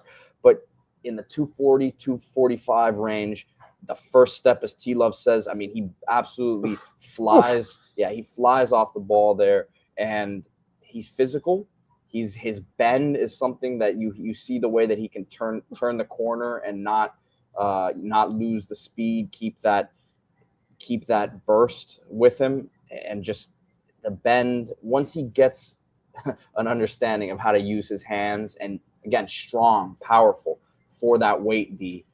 This isn't Marquise Lightfoot plays a certain role, but Marquise Lightfoot's still 230 pounds. Yeah. And he plays with more power than his weight, but like this is a guy who's already 240, 245. Yeah. And I think he can play the run better than people realize as well, but stud. And I don't think he's as big as these guys. So it's not exact comparison. I think he's much closer to like a Ruben Bain, Akeem Mesidor style of player than a Lightfoot because of the power you mentioned. He gets under guys. His power clean, I don't know the exact numbers, but it's off the charts. I think he set records at his school in the power clean. Venice is an incredible program out there in Southwest Florida. Always in contention for state championships. Put out a ton of players. Talk about Missouri being involved. Missouri has Damon Wilson, the 5-star out of the same high school, Venice, Florida, who signed with Georgia, then transferred to Missouri, was part of one of the best defensive end tandems in the country. I think Missouri, of course, Miami, Texas Tech, probably the best combination of pass rushers, also showing you how the game has changed, where those three schools have the best pass rushers in the nation, but they do. So big get for the Canes. Number 19 edge in the country, number 151 national player, blue chip guy. Another state of Florida player that you had to fight the SEC for is DeAnthony Lafayette. These highlights, man, to me, these were some of my favorite highlights in the class. Small guy, he's 6'1", 230. Extremely. Talk about a first step. Oh, my goodness. And the quickness, that lateral movement. This is, one of the most prolific sack artists in the country. So he has no problem getting sacks. And he's from Orlando, Lake Nona, same high school as Zane Durant, a very athletic guy that went to Penn State. But this dude, man, look at the power there. Not only does he have the natural knack for pass rushing, the motor, the bend, able to use his hands, but again, the first step, that lateral move to me, the inside move that he has. He plays running back. He threw everything in high school, javelin, discus, shot put. He also was a sprinter. I think he ran like 11.2 or something crazy. Again, he plays running back for Lake Nona. So the athletic profile of this guy is just off the charts, and I think this guy has a chance to be really, really special as a specialty pass rusher. Yeah, agreed. I'm excited to see him. You're going to get some opportunities for these young guys, I think, now in the spring, as obviously you're losing Mesidor and Bain. So we'll see how they can translate. I think the power will be a thing, but speed wise, I don't think there's going to be much of a jump for them. Yeah, and look, I think someone says he's a definite redshirt candidate. I think he could play early. Truthfully, like if you ask him to do what he's look how fast he is. Too. It's just you got to ask him to do what he's going to do. Like he's not going to turn it. Look at him playing running back here. He's not going to turn into an every down defensive end. I don't think. Right. I just don't see that. Man, he's taking us to the house. Let's see if he finishes this one to the house. I mean, this guy's athleticism is crazy. It's funny though, D, because like we talk about a guy like Nick Benito a lot on the show because he's kind of like a cautionary tale for letting certain traits walk out the door in South Florida. And what you're talking about is you have to let him do what he do. Nick Benito is one of the highest paid pass rushers in the NFL. Yep. I was at the Texans Broncos game a few weeks ago. The first play of the game, he was not on the field as one of the highest paid pass rushers in the league. So even these guys are used situationally in the league, the guys who are, the best in the league. So we have to start thinking that way, I think, when it comes to a player like this. No, 100%. I think that's a great point. And I would use the example in terms of college of like an R. Mason Thomas, who R. Mason Thomas is from South Florida, Cardinal Gibbons. He played with Ahmad Moten, I believe. We recruited him when Cristobal got here, but it was too late. He goes to Oklahoma, one of the best players in the country for Oklahoma. Again, same school as Nick Benito, one of the best pass rushers in the country. And he's going to get drafted just off that. He's not that much bigger than Lafayette, but the speed, the motor, the ability to impact the passing game, it makes him pretty high priority. Lafayette was a Louisiana State commit. One of the few guys, I think it was the only one from LSU who left the class, or one of the only ones that left the class. Of course, he's from Florida, so coming back home, not that big a stretch. Miami's done a lot of good work in the Orlando area. Last year, you signed 3 offensive linemen from the Orlando area. This year, you get a DeAnthony Lafayette at defensive end. You get Darion Coleman at quarterback. You get Reese Woodro on the offensive line. And now, guy we'll talk about at the linebacker position, J.J. Edwards, one of the most popular guys in the staff as far as like the way he developed. And with J.J. Edwards, 3-star linebacker out of Orlando Edgewater, this is all about versatility and traits. I mean, you see this guy rushing the passer. You see him right here, pick 6. You see him covering guys straight up at that nickel position or that strong side linebacker position. You see him running sideline to sideline. See him doing – he really does everything. And the reason he's – look at him blocking a kick here. The reason he's able to do everything is because his athleticism. Verified 4.56. He's got long arms. He's put on some weight, but was a Rutgers commit. Tore up the camp circuit, both from a testing standpoint and what he was able to do movement-wise, covering guys and just moving around. And the senior film popped, and the spring evaluation was on point when he committed. So Miami was very happy to take him from Rutgers. Just a complete stud, man. This is someone that they're just really, really excited about what he could bring as he gains weight. Exactly what Heatherman's looking for in terms of length, speed, verified testing, the ability to rush the passer. That's really what he wants, high motor. And I think that's what you get with J.J. Edwards. Should be a guy who contributes on special teams right away, D. I like how he's rushing the passer, something that Heatherman likes his linebackers to be able to do. And this is, linebacker is going to be a big question for me heading into spring here because you're losing a lot of experience here, a lot of snaps, and you got to continue to stack up with athletic body types like this. And the next guy we're going to be talking about certainly fits that mold as well. Yeah, before we get to him, while you're pulling up that player here, Agent Galahad, appreciates support, says, it feels like the linebacker position has been down in high school. Why does it seem like we haven't been pursuing what could have been our weakest room besides tight end? Well, we got 3 linebackers. One is an edge linebacker we'll talk about in a second. I think he'll end up potentially playing linebacker. That's my guess. That's not what I've been told. But I think Heatherman is making putting an emphasis on getting fast, athletic guys. Kellen Wiley last year, guys that really just look the part, play the part, have all the traits that you want, and then they'll be coached up to do what he needs them to do as long as they play hard at high school level. But South Florida has been bad at linebacker lately. Florida as a whole has been down at linebacker for almost a decade. I remember when mine was really good at linebacker, you had Dan Morgan, Nate Webster, John Vilma, John Beeson, Clover, guys that were local, Perryman later on, Spence. There just hasn't been that many good linebackers in South Florida lately. So I think that's depressed Miami's ability to recruit locally. Wes Pasain's a good starter for them for Central. But otherwise, Wesley's going to be missed, man. He's a guy who Canes fans, I think, will will learn to look back on and say, man, he was a really reliable player for Miami. The last couple seasons, man, has really taken his game to the next level, I think. I agree with you totally. Underrated player and a good Cane, man. Really cares about the program and works hard and plays hard and is a talented guy. He'll play professionally in some form or fashion, I believe. So we talked about what does Hedman like? Length, verified testing. If you run a verified 4.5 and you have some long arms and you're 6'1", 6'2", and you play hard and you have versatility, you're going to have his attention. And I think the next guy, who was Miami's signing day edition, fits that bill. That's Karsten Bush out of Louisville. Was a Louisville commit. Ended up decommitting from Louisville. Wisconsin had all the buzz, but Miami went and saw him. Hedman saw him in person. Loved what he saw, and this guy became a priority. Miami was ecstatic to land him. 6'2", in that 230 range. Plays offense, plays defense. A state qualifier in the triple jump and the long jump, just to give you some idea of athleticism. I believe he's a verified 4.5 guy as well. You see him on tape. The speed plays, the movement plays. Plays hard. He's playing off-ball linebacker. So he's not just like a super twitchy Russian that you're like, hey, you're too small for end. You're going to play linebacker. There's a guy who's played everywhere, but he's really played linebacker as like he will in college. So I think this is somebody who Miami was very, very excited to get on signing day. Man, I don't know. I'm not sure. I'm with this T-Love hating on Wes, man. He says if he's missed, we've failed in talent acquisition. One day Pete is talking about getting more talent. The next day he says Wes we missed. Can't make this up. Both can be true, man. I think both can be true. Wes is a good player, man. I mean, he's a blue chip player. He developed 4 years, and I don't know if you noticed, but Miami's run defense this year was one of the best in the country. Right there, probably the second best behind Ohio State. Texas Tech, if you could. But I think when you consider the competition, I mean, Notre Dame has the top 2 running backs in the draft, and they did 0 against the University of Miami. If you don't think those linebackers have something to do with it, I promise you're mistaken. So, yeah, Wes is a really good player. But, yeah, we want to keep at every position. You want to keep adding more talent and taking it to another level. But, yeah, Wes will be missed. I do think some of these guys with Bush and Edwards, when I say I keep going back to that verified 4.5 speed, which I think Edwards and Bush both have with length, you're getting somewhere. Kellen Wiley, another guy with those freak of nature characteristics from last year's class. This next player. Oh, hold on. I'm not done with T-Love. Give it to him. T-Love says Pete talks about top five. West will be missed. I mean, what do those two things have to do with each other?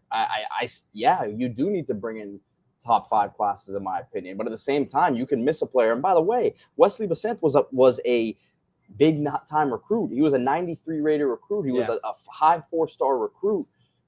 So yeah, I want more players like that. I don't really know what I don't think there's really much of a debate that we could have there. This is crazy. Yeah, we want more players like that, but you also want to get guys. By the way, T-Love, we love you. You're always in the chat with good takes, but I disagree with you on this one. I think Wes is a good player, but at the same time, look, you want to keep striving until you have Jonathan Vilma. You want to keep striving until you have Dan Morgan, right? So I mean, I get that part, but I also wouldn't diminish. We haven't had those guys in a long time. So. And I think we need linebackers, no question. We need to upgrade that room in terms of like you lose. We'll see with Toure. Maybe who knows what happens with his injury and his redshirt status, eligibility. So weird these days. There could be another year there. But Wes, he's gone. Chase Smith, is gone. I think we need to just kind of get more talent in that room, whether it's these guys we're talking about now in the portal. But I think our linebackers, to me, have been a little underrated. Are they? Look, people talk about Ohio State. Ohio State has 2 first-round picks this year. That's not normal. I don't think the other teams are in that ballpark. But, Miami's run defense and defense overall was, like, elite, like top 3, right? Ohio State, and then put Miami in the next category. So T-Love says we haven't had those guys in a long time. That's what I'm saying. So do you not want top 5 classes that bring in those types of guys? Oh, yeah, we definitely But by the way, the difference in what we've had, like, the difference there has been way worse than Wesley. Oh, let's understand again what we're talking about here. The floor has been raised in a tremendous way. Wesley will be missed next year. I'm going to continue. Good players are missed. Good players that play 4 years and represent the Hurricanes well will be missed. But again, excited to have some new blood here with J.J. Edwards and Karsten Bush. And the last player here, there's only 2 South Florida players in this class, which is crazy. But I think it's reflective of. And I made a post about this. South Florida, to me, is down in terms of the depth of talent in South Florida. You still have some good players. Look at the top 10 players in the country, 4 of them from Miami. So it's still, you still can get elite guys, not as many. But this is one Miami had to keep, and that's Jordan Campbell. I remember when I first went full time with CanesInSight, maybe last February. One of the first players that we talked to and interviewed at the Under Armour camp was an underclassman, Jordan Campbell. Pete interviewed him actually, and he looked the part then. He was playing like safety, linebacker. This year he played to Northwestern, played more on the edge, but looks the part. Like you just see him, he just looks like a college linebacker. Long arms, he's strong, he's college ready. He's got speed all day. Was very productive as an edge for Northwestern. I've heard he could play edge. I really do think he's a linebacker. He played linebacker at the Under Armour game, was running sideline to sideline, making plays, looked good there. So to me, he's a linebacker. We'll find out where he plays. But overall, as you see, you could put his highlights, Bush's highlights, and Edwards' highlights back to back to back, which we've done. They'll kind of look a little similar, right, as far as the way they move, Pete, the way they kind of are playing all over the defense throughout their careers, and then the length and just that suddenness that they bring to the table. It just kind of looks similar. Yeah, I think linebacker is the spot just because I never heard him kind of lumped in with the rest of the edge rushers. Not that he doesn't have the skill set, but I think body type wise, he's linebacker and he has the athletic traits they're looking for there. Now, how will it translate? Just because he hasn't played in a certain scheme that they're asking him to do what he's probably going to be asked to do here, we will see. But he's got some juice, which is what we're all talking about needing here. Yeah, I love all-star games because, yes, they're all-star games, but football, they're playing hard. It's football. They're not going to be – it's not like the Pro Bowl. These are high school kids trying to prove themselves. And when you see the all-star game, you get to see – and he played as an underclassman because now they allow – because of all the early enrollees and stuff, they allow juniors to play in these Under Armour All-America games just to sort of fill out the roster because so many guys are not playing because of their next school. So he last year, as a junior, played in the Under Armour game, which is one of the top 2 games, maybe the top game. And he was playing linebacker, had a great play on a goal line stand. He was just excellent to me at linebacker in that game. J.J. Dunnigan, another one we'll talk about in a second, played really, really well in that game. Jackson Cantwell played at tackle. So I'm a fan of this guy. I've been committed for a long time. If you watch his junior and his sophomore highlights, he's playing totally different positions than what you're seeing here at Northwestern. So that's versatility. Again, Bush, Edwards, they're all over the place. Long, fast, high motor. Heatherman's making his impact felt. Let's go to the safety position, Pete, and we'll talk about J.J. Dunnigan because I just brought him up, which is just a super athlete. This is a late flip for the Canes. Highly rated player, I believe on 247, because I know 247 is a big fan of his. I believe he might be a top 100 player, Dunnigan, but he's somebody that from Kansas. His dad played. Yeah, so he's the number 92 player overall in the country according to 247 Sports, 149th player on the composite, top 10 safety on 247 Sports. One of the best players in recent history in Kansas. He's from Manhattan. His dad played for Kansas State. He was committed to Kansas, and Miami was able to flip him late. But, man, you're talking about 6'2", might even be 6'3", lean body type. He's not a tall, skinny kid. He's strong, runs a 10.9, so the speed is there. I've seen him throwing down dunks on the basketball court, man. Offensively, Kansas, you could imagine an athlete like this. They're playing all over the field, but he's playing wide receiver. He is playing safety. I know he had some looks at corner. I believe he played some corner at the Under Armour game. He had an interception in that game as an underclassman. So, again, Kansas kid going to the Under Armour game, stepping up in competition, doing a phenomenal job. He likes to hit. He returns kicks. Different athlete to me, Pete, with Dunnigan than Bryce Fitzgerald as far as like the way they move. Bryce Fitzgerald probably a little smoother, whereas Dunnigan, he's a taller guy, a little more upright. But when you watch, both guys are guys that you could say safety, corner, and they do everything at the high school level. Just really, really high-level athletes to upgrade that safety position. Yeah, really like this late addition. Obviously, Blake Stewart was someone they wanted at this spot as well. But yeah, not like you said, not quite the same sort of style of athlete as Fitzgerald, but he checks boxes. Yeah, and look, I mean, you see him. This is Kansas, but man, he makes it look easy. I believe he's also just won the state championship, played really, really well in that game. I mean, there are multiple return touchdowns on this highlight reel. You're talking about kick returns, punt returns, interception returns. He seems to play pretty hard when it comes to. There you see him running to the football there. Look at him running to the set of block here. You see the speed and you see the willingness. Look at him speed up here and make the last block to get his guy going. But I just like the versatility and the athleticism, man. Again, Bryce Fitzgerald is not my comp because they're just different, but it's a very Bryce Fitzgerald type of impact on the game at the high school level. And I think he can bring a little even more size and physicality than Bryce brought. Bryce, I don't know if he has the fluidity, like I said, to just truly be a corner type athlete. But some people looked at this guy at corner, and he played some corner, I believe, at the Under Armour game. So he has that kind of. He's rolling though, man. He's rolling. He's verified speed. I mean, this guy probably is a 4.4 on the clock, and lean guy. Who does he remind? Who does he remind you of, Pete? I'm struggling to find somebody to comp him to, just the way he moves and his size. We haven't really had a safety with this profile. Yeah, I don't know. Off the top of my head, I can't really make a comparison I can think of. He's built similarly to Jacoby Thomas in terms of his body, but I think, Jacoby Thomas, although he did play more offense than you would have thought in his high school tape, he was playing quarterback. Jacoby Thomas, he was making some big plays. I think athletically, you got to give the edge to Dunnigan. He's just one of those guys, man. He just makes it look real easy, and I know the staff was ecstatic to get him. Good at grids as well, like a good academic guy, high effort player. I think he'd be an instant impact guy, at least a long highlight tape. Oh yeah, and this is just like the abbreviated one. He does it in I think his full highlight reel is like 10 minutes, and it's all stuff like this. I mean, look, it's Kansas, so you want a highlight tape like this. You want guys to dominate, and playing like linebacker there. Yeah, he played everywhere, man. He's a big dude. Look at him. And you see him in the Under Armour game with other big blue chip kids, and look at that physicality there. Look at him finish the play. He doesn't look out of place at all. So, interesting comp here from Just Kenny Phillips. Similar body type with that one. Not bad.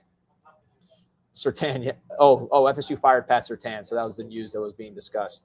And maybe we bring him down. Who knows? Wish we had him a little while ago to get his son. But yeah, this tape is impressive with Dunnigan. I agree, man. He's there you see him forcing a fumble. Just does a lot, man. Does a lot. And you're seeing themes with this class, right? Size, length, athleticism, playing different spots, verified testing numbers, just the physical traits, and then the emotional traits as far as playing hard, being tough.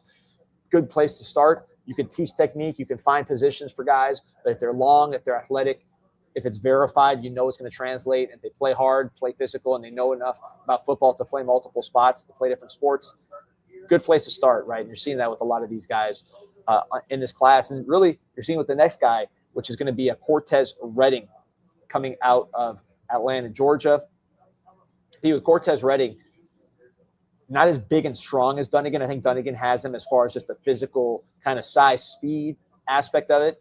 But what Reading, to me, natural football player, has instincts at safety, which safety is an instincts position all the way.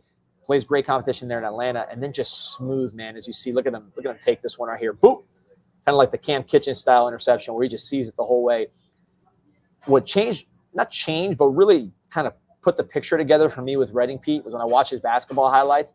This guy is like an all-league type basketball player in Atlanta. Like, he is a really, really good basketball player, and you see the smooth movement here. Just an easy kind of mover. Yeah, always around the football. Big fan of his teammate. We'll talk about here in a second, John Tavius Wyman. But this was some of my favorite tape that I saw when the midseason stuff came out, because their school wasn't putting out week by week highlights. They put them out like midseason, and this was a lot of his stuff that we're seeing. It was like first 4 games too. So, but look at that. Look at he makes his decision, puts his foot in the dirt, and gets to the receiver and dislodges it. So he's got a little bit of everything. You see him tracking here. You see him in zone there, covering 2 guys essentially. I don't know if it was zone, but he left the guy that he was covering there and to go make the play. So the instincts look really, really good, man. Center field right here. Safety is you mentioned the instincts. Safety is such an instincts position. You look at Cam Kitchens. Cam Kitchens was not the size speed demon, right? It was really more about how smooth of an athlete he was, and then the instincts. And Cam Kitchens might make a Pro Bowl this year for the Los Angeles Rams. So with Reading, I think really you just want to see how he reacts to a weight room, because if he can get fill out, which again, that's what the college weight room is for, and just really get that part of it. I think the instincts is going to be quick. I think just the natural movement and ease of movement that he has as a basketball player will be there. So 4-star player, big fan of Cortez Reading. And Pete, let's get to his you mentioned his teammate. Why don't we just start there? Yeah, I mean, I don't know how much of these highlights are going to show it, but when I saw his talk about ball skills on a player. His offensive highlights are just as good as his defensive highlights, and that's Tavius Wyman. Not the biggest guy in the world, but again, really just someone who's always around the football. And if he's got an opportunity to make a play on it, he will do that. Yeah, Tavius and Wyman. He's got, and I say that, and I'm pulling up these clips that we have, and he has like the longest highlight tape of anyone in the class. So that's a good sign. 100%, and it's all over the field, right? As you see him this here. This is what I'm talking about. Look at that. I mean, he's not the biggest. There you go. At corner, man, his acceleration. Go ahead, Pete. I cut you off. No, I'm all in on him. Number 301 player in the country, 4-star. He was a Georgia commit. He was the Rivals national 5-star camp MVP. Look at this. Look at this. Like, I'm telling you, and I told you this before. Why not get him the ball on offense? Yeah. You know. So like I mentioned, JJ Dunnigan didn't like remind me of Bryce Fitzgerald athletically, but he did remind just in terms of what he was doing. The one that reminds me really of Bryce Fitzgerald is Tavius Wyman. Not the same exact body. I think Bryce was a little heavier. Bryce more of a safety, but just the ability to be like with Bryce Fitzgerald. You watch Bryce Fitzgerald's film, which was also filled with some big plays, and you said, I don't know, is he a safety? Is he a wide receiver? Is he a kick returner? Is he a corner? Where is he? And I think Wyman is similar, but all I know with Wyman is he always looks like the best athlete on the field. With good athletes is Atlanta football. He's just always in control, and his suddenness. Look at that. He's just kind of toying with these guys a little bit. I mean, this is real football he's playing against, and he is making these guys look terrible.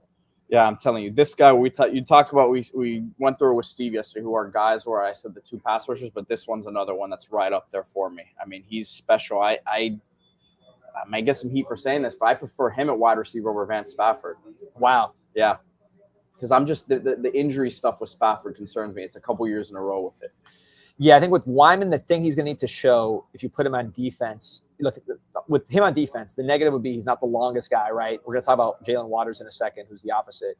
And then just he's not the most physical guy at this stage, which again, we said that about Bryce Fitzgerald, and I just watched him against Pittsburgh getting sacks, being one of the most impactful players on the field as a true freshman who wasn't even here for spring. So there you see him, showing some physicality. The ball skills, though, as T-Love says. I mean, first he said the balls, which I thought he was saying the balls on me to say I prefer him over Spafford because, we've already disagreed once today.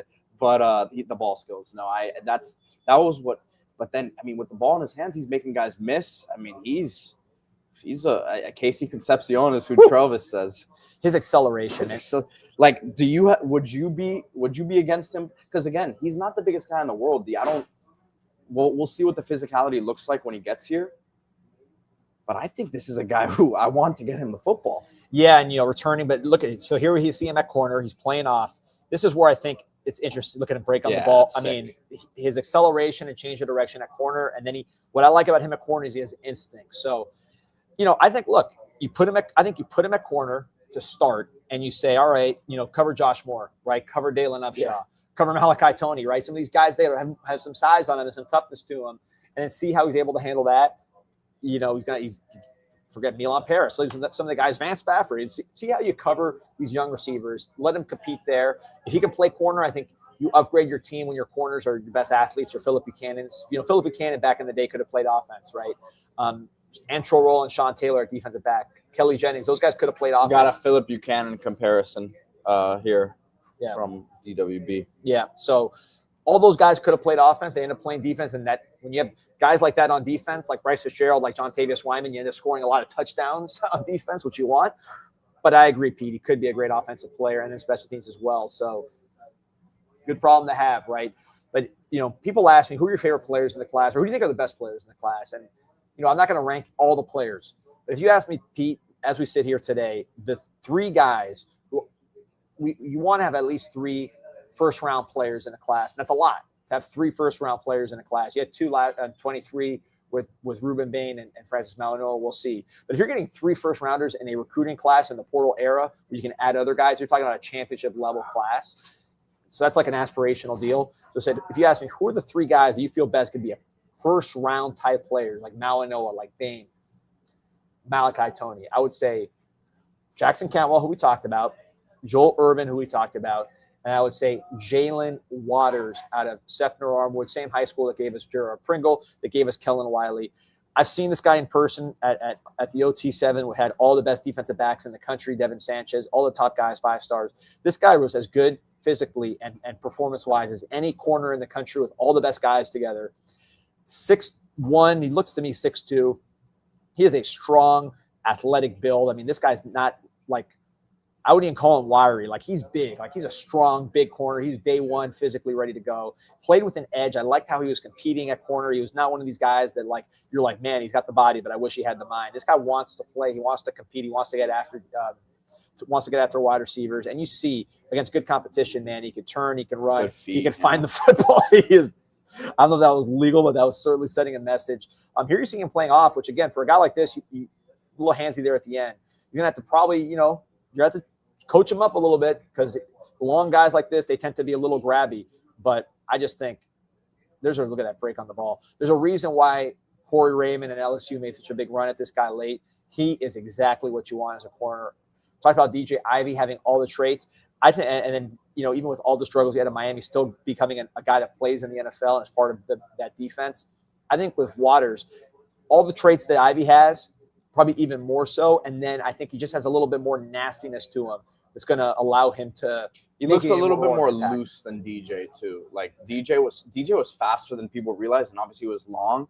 But I think some of the quicker movements, I think at this point he might be ahead of where DJ was at that point. Yeah, I mean, look, and Ivy was a 7th rounder who's able to stay in the league. I think this guy's more of a first, second round type of guy, which is why LSU. Corey Raymond's had guys like this. He got DJ Pickett. He's the next one. Mansur Delane this year going 1st round, or at least it's going to be a high pick. There's a reason why LSU went after this particular player, and I just think he is just special as can be. He, to me, top 3 players in the class, however you want to rack them: Cantwell, Irvin, Jalen Waters. Who do you have as your top 3 players, Pete, if you're talking about just if you had a bet on them? Not your 3 favorites. These are the 3 guys that if you had a bet on them, it could be the highest rated guys, it could be the lowest, just the guys that you really feel the best about. Man, I really, off the top of my head, I'm trying not to just say Jackson Cantwell. I know that's the easy answer. You're allowed to take the easy answer for this one. I do want to see how he adjusts to the speed, the pass protection, because that's such a, we know once he gets his hands on you, it's going to be very difficult, but the speed's going to be a way different ball game. Yeah. And I think if we're talking about a surefire, top 10 future pick, I want to see what the movement looks like a little bit more before I make that judgment, because it was exposed a bit at the what was it, Under Armour last year. Yeah. So I'm not jumping that. I'm with you on Joel Irvin. Yeah. As a future 1st round type guy. We're just Ben Congdon too. I really like Ben, and that's crazy to say. I almost feel better that he translates in Jackson Cantwell right off the bat. Yeah. I know you've been very high to 1st round. I don't, who knows how that all plays out, but just as far as players, I know you've been particularly high on Ashari Charles. Yeah. Right? You've been telling me for a while that you thought he was the guy. 1st round, whatever. I mean, his length, we'll see. But just as far as causing problems at the college level, I know you've been big on him. Yeah, I think that would be my other guy that I'm pretty bullish on.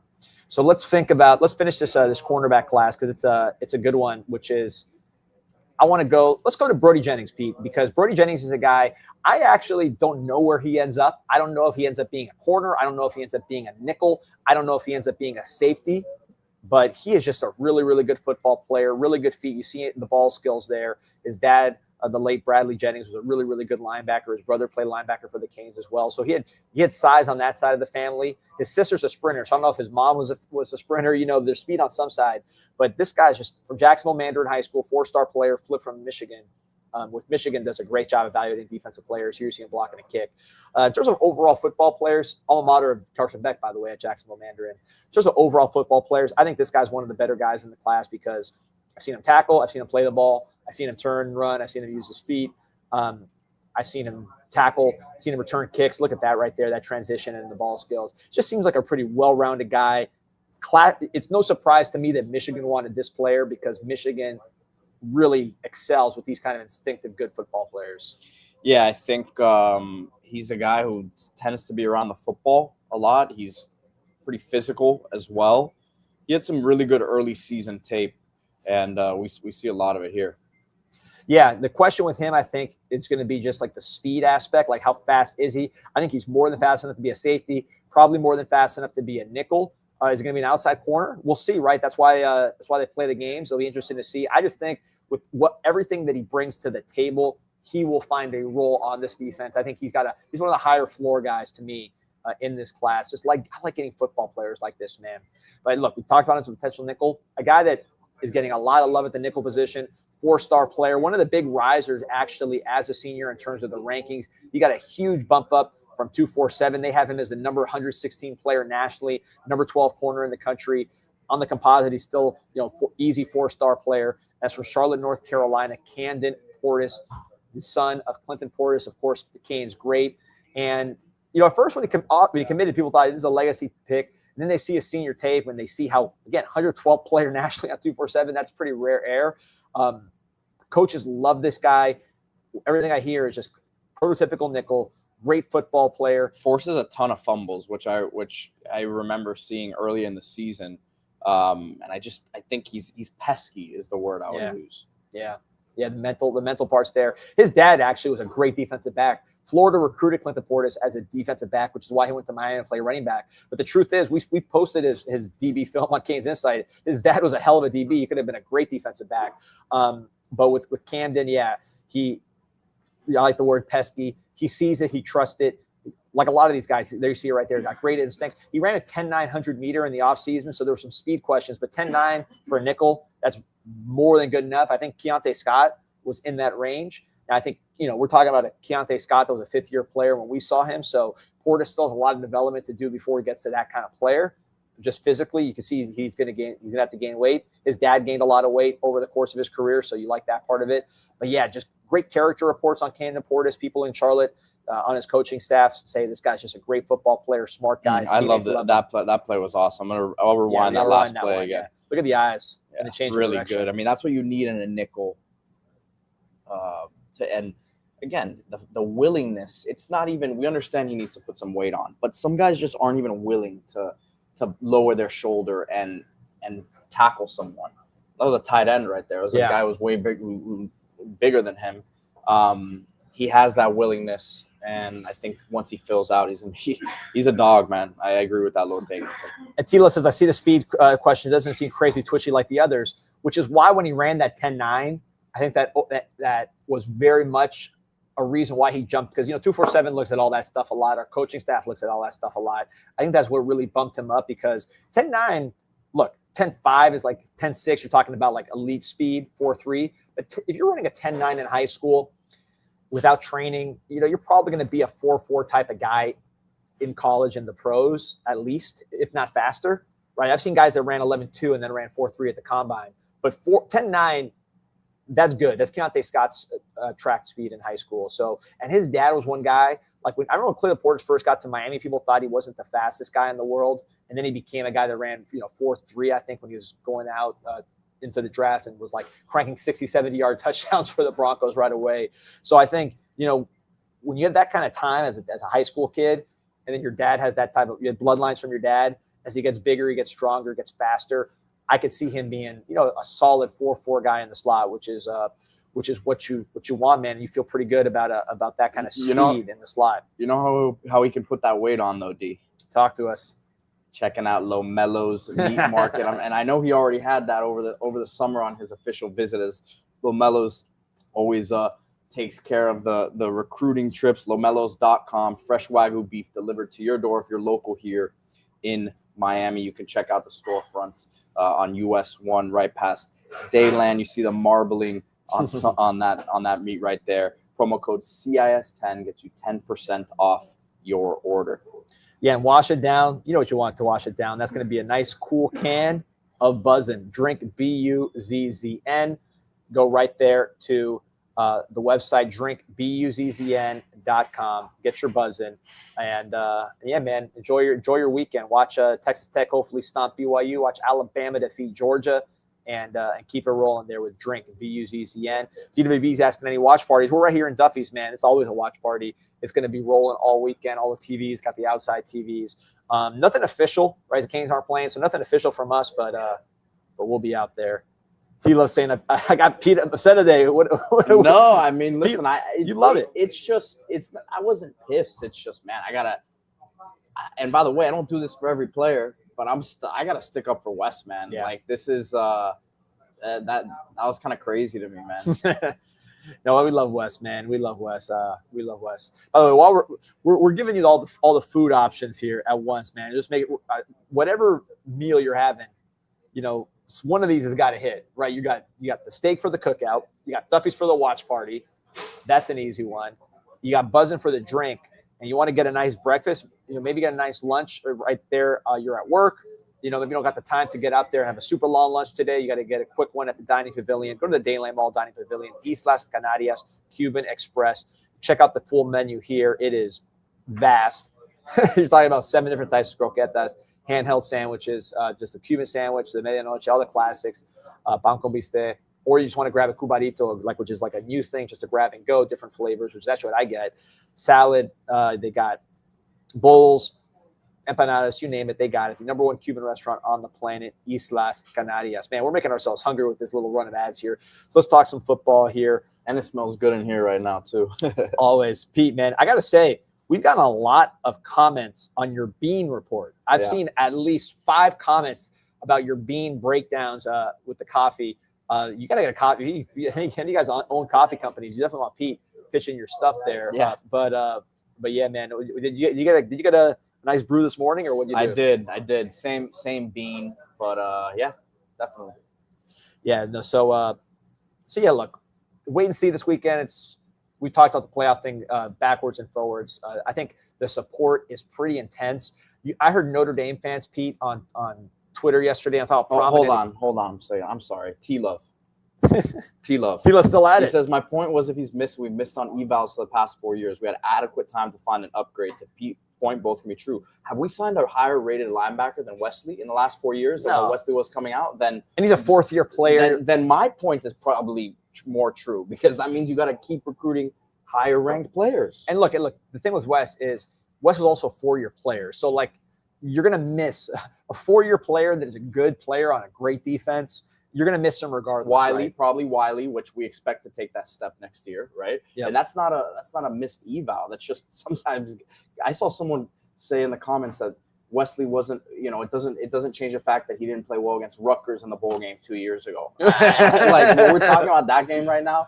Come on. I worry about Notre Dame when Jeremiah Love ran for 33 yards, which you could see on ACC Network. But Pete, I was going to talk about just in general with the playoff and everything.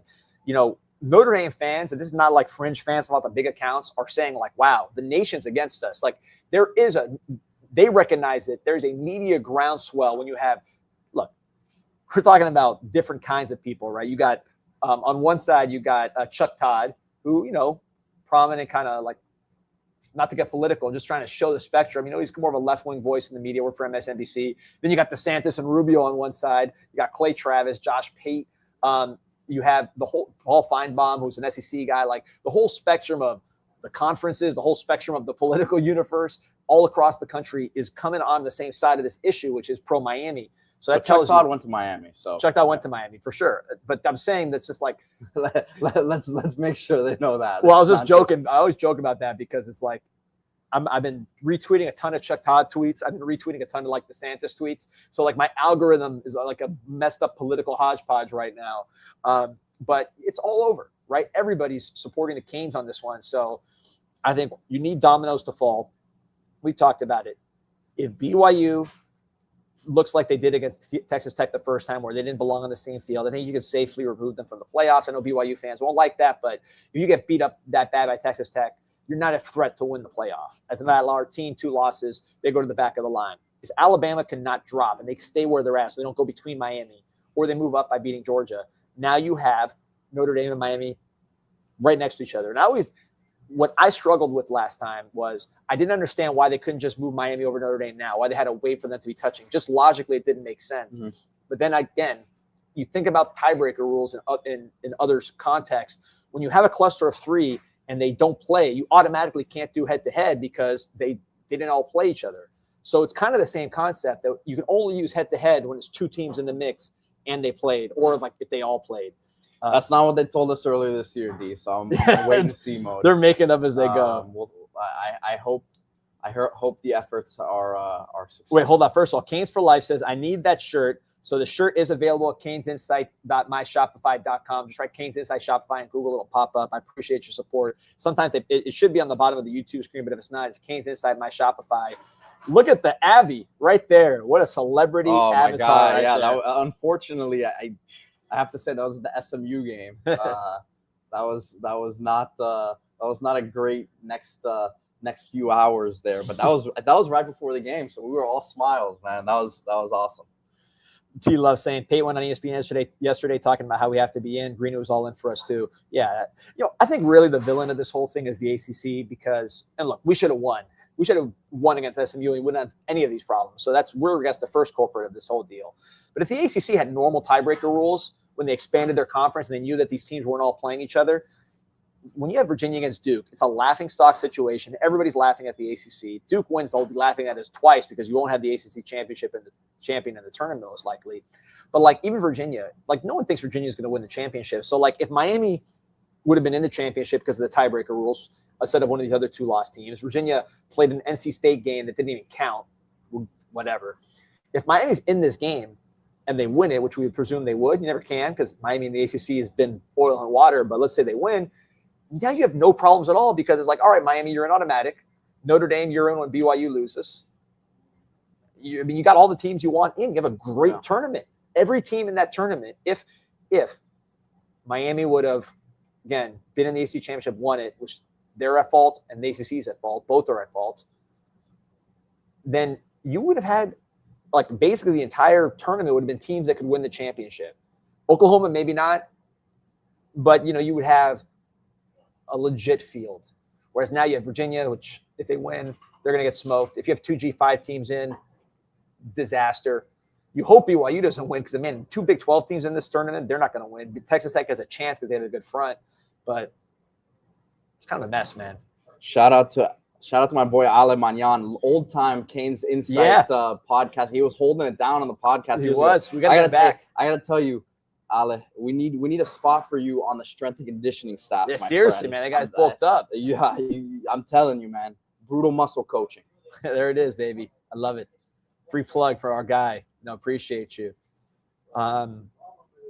T-Lo's saying, after D made his tweet, Jim Phillips gave an AP interview, and the ACC Network showed the Notre Dame game 15 times. Leadership.